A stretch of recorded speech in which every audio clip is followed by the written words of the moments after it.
Good evening, good afternoon, good morning, wherever you are, everybody. My name is Ryan Wells, and this is another Blue Line Optics review. Today, we are going to take a look at the Athlon Helos BTR, and we're going to put it through the exact same test that we've been putting everything else through so far. And one thing to note before we get started is the similarities between the Helos BTR and the Argus BTR. There are a lot of similarities, and they came out right around the same exact time, so that's to be expected, obviously.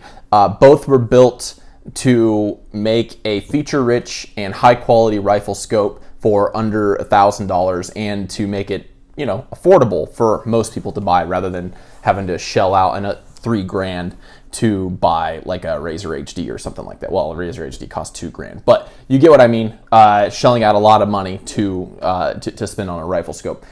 Athlon is actually really good at this. They found some way in their manufacturing process to make these scopes for a lot cheaper than what a lot of other people are doing, and to still make them with really high quality features. And these features do hold up to what they're advertised to do.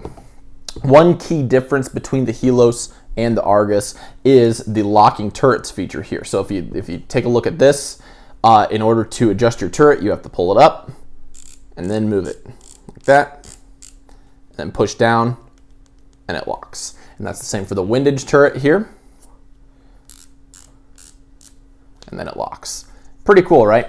Other than that, they have most of the same exact features, and the glass quality and tracking tends to be more or less the same. That being said, this got one of the highest feature scores out of any optic that I've reviewed yet. And remember, for those feature scores, we stack it up against the Razor HD. And so without further ado, let's go ahead and get into the feature score.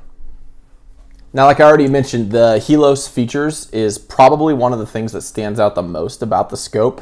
When it comes to the whole scoring aspect that we have going on here anyway. So for example, out of 44 total possible points when comparing it against the Vortex Razor HD Gen 2, the Athlon Helos BTR scored a 41 out of 44 points. So it only missed 3. That's great. That's a 93.18%, and this is a $600 rifle scope versus the Razor HD, which is right around $2,000, just depending on what you end up getting with it.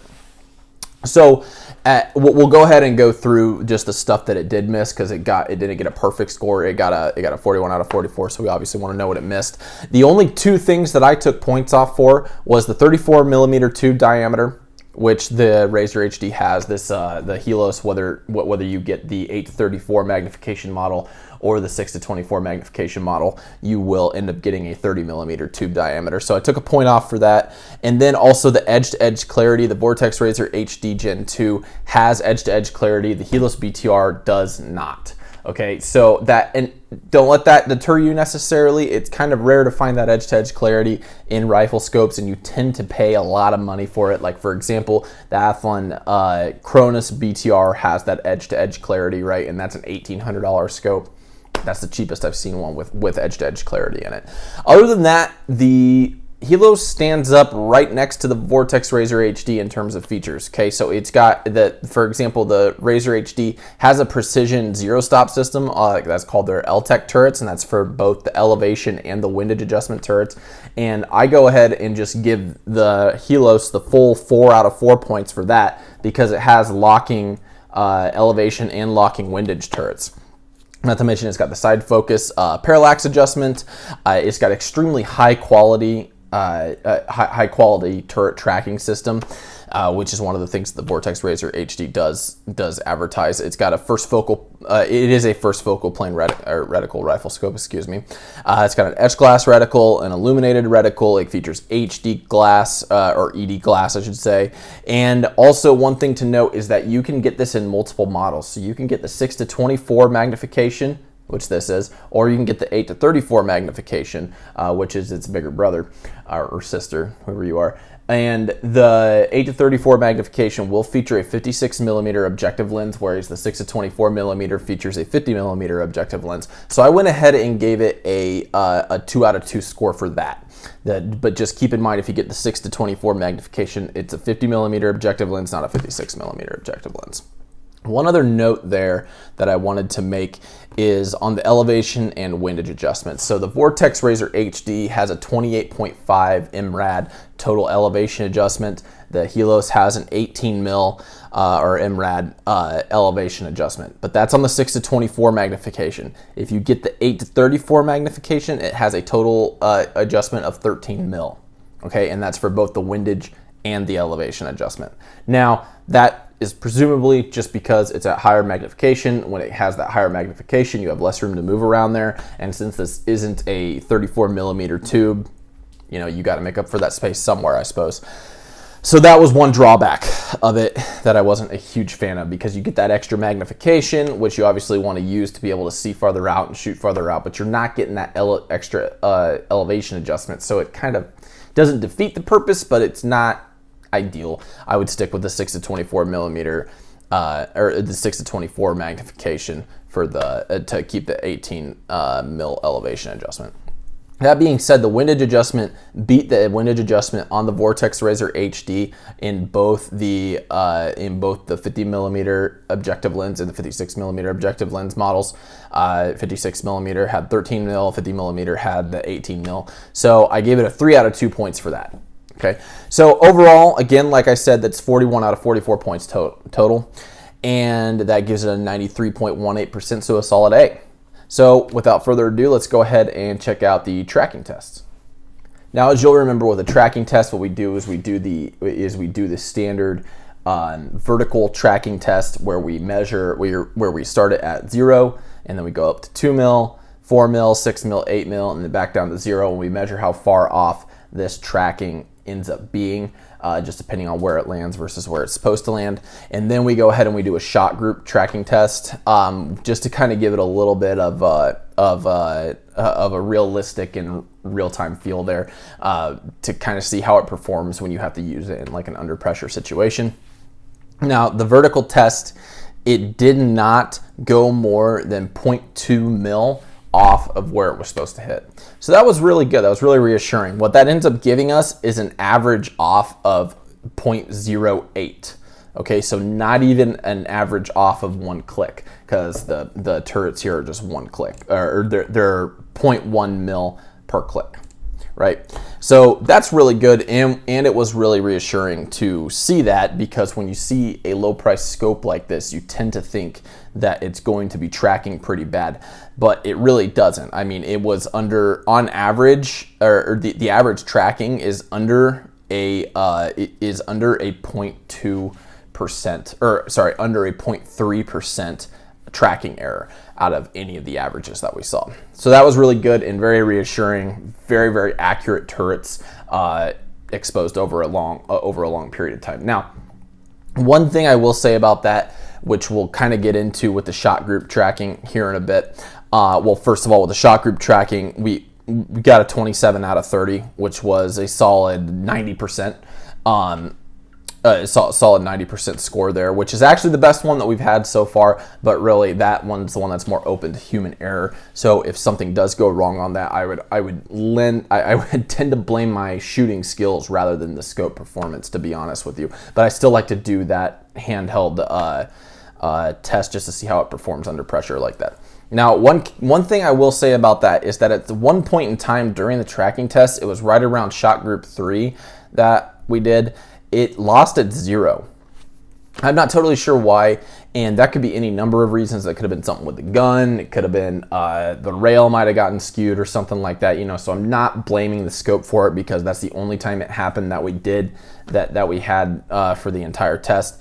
That being said, I just wanted to go ahead and throw that out there to make everybody aware that I did end up losing my 0 at one point, but I don't blame the scope for that. Okay, and so the final score for the tracking test ended up being an 88%. Now, remember, that is not saying that it was off by 12% when tracking, not at all, okay? It was off by less than 0.3% when tracking, at most.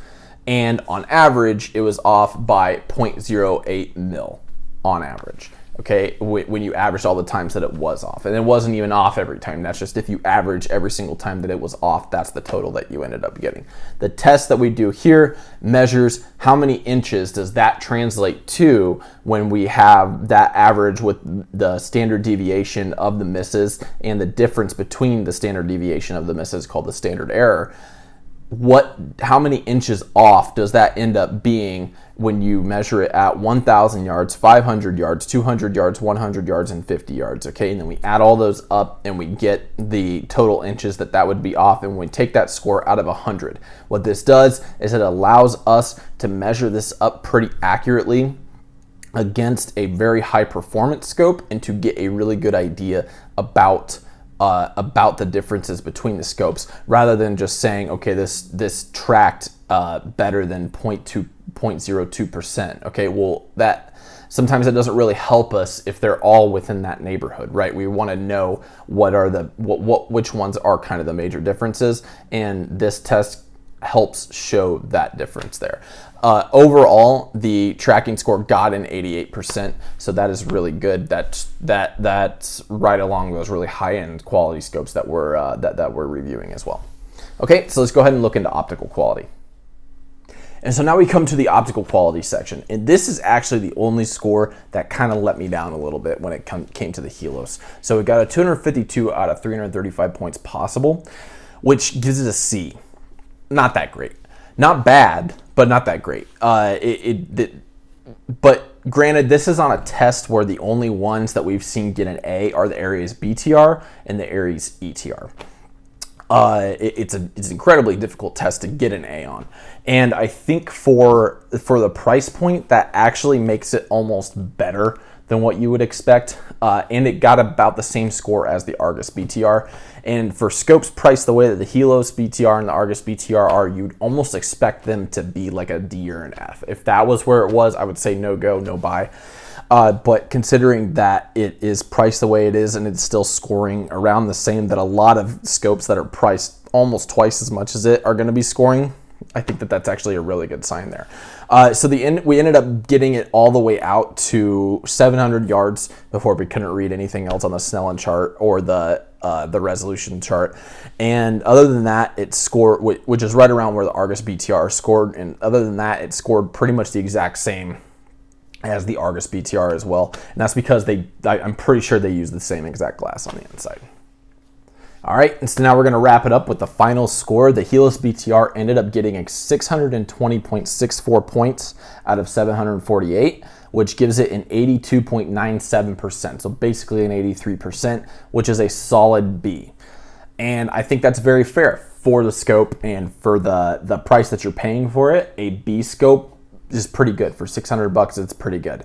Again, just a brief overview there. The feature score really helped it out. Remember, it only missed 3 points total out of the entire thing. The tracking test, it got a really, really high B on. And the only thing that's really kind of holding the Helos back is the optical quality score. It didn't perform as well on that as it did the other two tests. But that being said, the other two tests lifted it up enough, and it didn't score low enough on the optical quality to make that much of a difference, so it ended up getting a solid B overall, which I think is very reflective of the scope in general. So if this was something that you were considering purchasing, I hope that this review helped you see a little bit more about it and see and kind of help you make up your mind about whether this was something that you wanted to move forward with on a purchase or not. Because I mean, for the price point, I do recommend purchasing it. It's got all the features that you're going to want it to have. It tracks extremely well. And even though it didn't get as high of a score as we would want on the optical quality, I don't think that it got low enough to say, no, this isn't something you wanted to go with. So other than that, guys, go ahead and engage below. Leave me some comments. Let me know what you liked about this. What do you think about the Helos BTR? If you've used it, if you haven't used it, if you're thinking about buying it, go ahead and let us know what you think about it below and leave any questions you got. Other than that, we'll see you next time. Thank you.